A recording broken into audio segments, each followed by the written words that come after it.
George Russell nggak layak dapat mobil kencang. Dia nggak menunjukkan hal spesial satupun yang menunjukkan dia layak dapat mobil menaikkan Mercedes itu.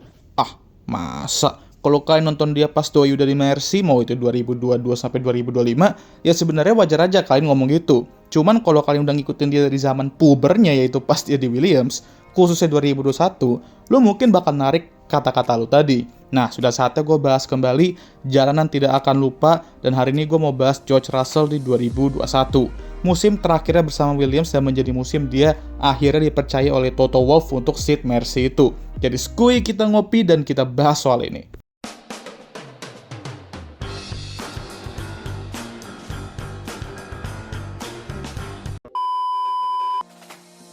Di 2021, untuk musim ketiganya di F1, George Russell bertahan dengan Williams dengan harapan di 2022 di regulasi baru yaitu ground effect dia bisa naik ke Mercedes itu akhirnya. Dan di periode sebelum 2021 ini, George Russell baru ter-out-qualified sama rekan timnya sekali, bos. Itu pun pas dia dadakan jadi driver Mercy pas akhir Grand Prix 2020, menggantikan Lewis Hamilton yang kena COVID. Dan balapan di mana dia hampir aja menang, tapi Mercedes di balapan itu seketika jadi seikompeten McLaren dan luck mereka juga separah Ferrari. Di balapan di mana saat itu banyak banget fans yang pengen mereka menang ya, pengen banget mereka menang dengan George Russell ya, bahkan termasuk haters Mercedes itu sendiri yang lelah sama dominasi mereka gitu. Dan sebenarnya, di tahun itu, stoknya George Russell tuh lagi tinggi-tingginya di mana dia merupakan pembalap muda bertalenta ini yang tertahan sama mobil lontongnya. Bahkan saat itu banyak fans yang lebih nge-rate dia dibandingkan Lando Norris yang emang lagi jago-jagonya juga saat itu. Jadi musim ini, dia kembali bersama tim lontong itu dengan GoTV sebagai rekan timnya. Mobil Williams di 2021 emang harus diakui lebih better dari 2 musim sebelumnya, tapi masih bottom 3 tim lah dan ada sedikit gap dengan tim papan tengah atas lainnya. Jadi, 3 bottom team ini yaitu Williams, Haas, dan Alfa Romeo benar-benar mengisi top 5 terbawah qualifying lah pada masa itu, most of the times. Tapi untuk George, di mobil lontong itu, coba tebak berapa kali dia KO di Q1. Cuman nomor Max Verstappen sekarang, bos, dari 22 balapan ya, berarti cuman 3 race.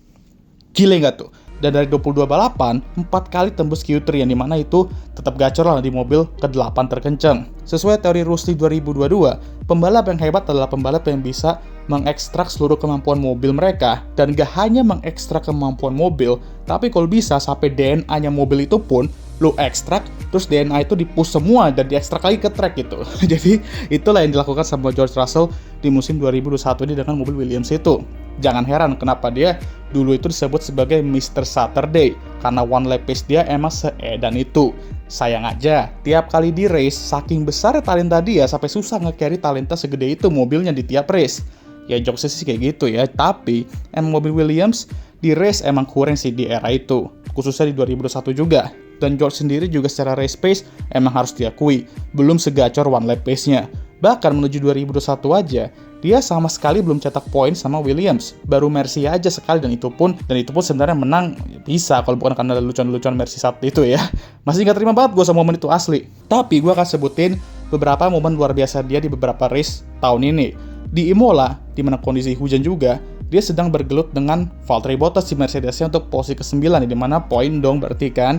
Seketika pas dia mau nyalip, George tuh langsung keinget sama perkataannya Toto Wolff tuh. George, lu kalau mau seat Mercedes itu musim depan, lu harus nge-beat Valtteri Bottas. Terus George ngomong, oke, siap bos.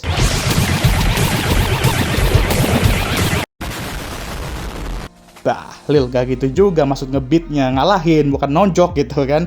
Tapi di sini gue bukan pengen bahas crash-nya. Tapi kok bisa-bisanya dia di Williams lontong itu menantang wush-nya Mercy-nya Valtteri Bottas gitu kan. Kan udah alarm banget gitu buat Valtteri Bottas yang mau direbut kursinya sama pembalap itu gitu. Jadi ya emang bad luck aja sih buat keduanya, tapi jelas pace-nya Russell atau George Russell di sini makin ngacir untuk membuat dia bisa bertarung untuk poin. Selama 10 race pertama sih, tapi ya dia mampu lolos Q3 2 kali. Tapi sayang aja di race itu ada aja kejadian di mana dia gagal meraih poin, entah karena strategi ataupun insiden. Ada sih dia finish di top 10 di periode itu, yang dimana dia finish di posisi ke-9 di sprint British Grand Prix. Cuman, points finish sprint kan top 8 ya bang ya. Haish, tipis sekali loh. Gregetan banget gue. Susah banget dapat poin dia kayaknya ya. Sebenarnya pas 2021, cuma top 3 di sprint dapat poin. Jadi nggak setipis itu juga sih. Tapi, akhirnya momen itu tiba di Hungarian Grand Prix, di mana di kondisi gaduh-gaduh dan banyak sekali kapal pecah di balapan ini khususnya di start ya. George dengan rekan timnya, GoTV, mampu berada di posisi untuk mencetak poin banyak dan itulah yang terjadi.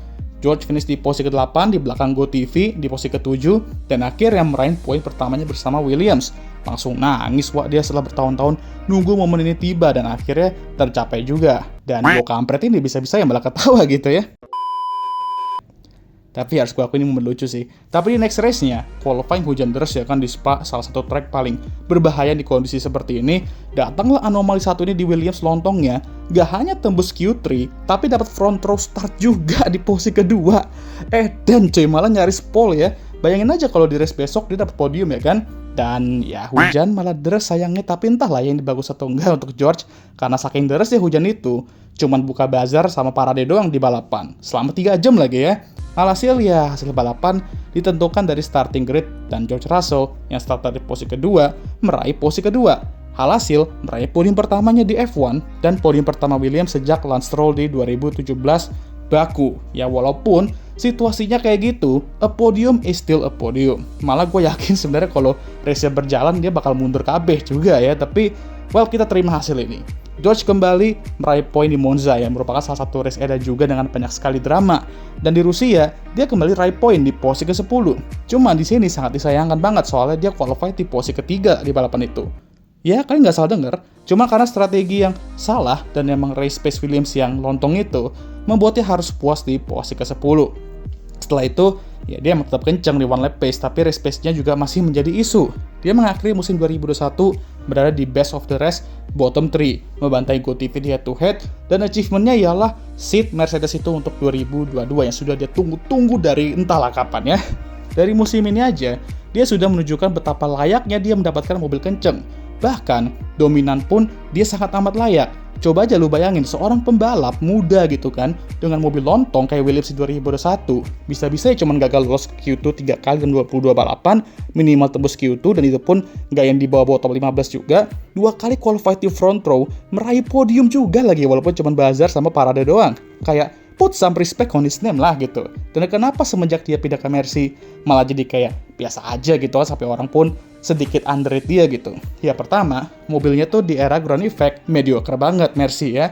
Dia juga mengalami periode naik turun ya, which is normal untuk seorang pembalap memiliki periode tersebut. Lalu emang saking luar biasanya prestasi dia sama Williams, membuat prestasi dia di Mercy itu ya jadi B aja, soalnya belum ada momen tinggi dia di Mercy yang bisa menyaingi momen tinggi dia di Williams untuk saat ini. Tapi, kalau dipikir-pikir lagi, banyak juga kok momen tinggi dia di Mercedes, kayak first win, first sprint win, first pole, mengalahkan Lewis di 2 dari 3 musim mereka bersama, menjadi satu-satunya pemenang di 2025 yang bukan bernama Lando, Max, dan Oscar, dan mungkin 2026 akan menjadi musim di mana dia menunjukkan kalau dia tuh emang selayak itu dapat mobil kenceng dan menjadi juara dunia. Jadi, apakah sudah tercerahkan kalian betapa edannya George Russell dulu di Williams, atau mungkin kalian merasa bahwa Franco Colapinto lebih layak ya? Oh, kalau itu sih, gue sangat setuju untuk gak melanjutkan percakapan ini maksudnya. Oke lah, jadi begitu aja tuh video kali ini. Gimana menurut kalian? Jangan lupa like, subscribe, dan share video ini. Dan jangan lupa juga untuk menyalakan lonceng notifikasi agar kalian semua tahu ketika gue ngupload video baru. Jangan lupa juga untuk follow Instagram gue, kayak abangnya capek. Seperti biasa, videonya kalian tutup oleh I think we can cut the video there.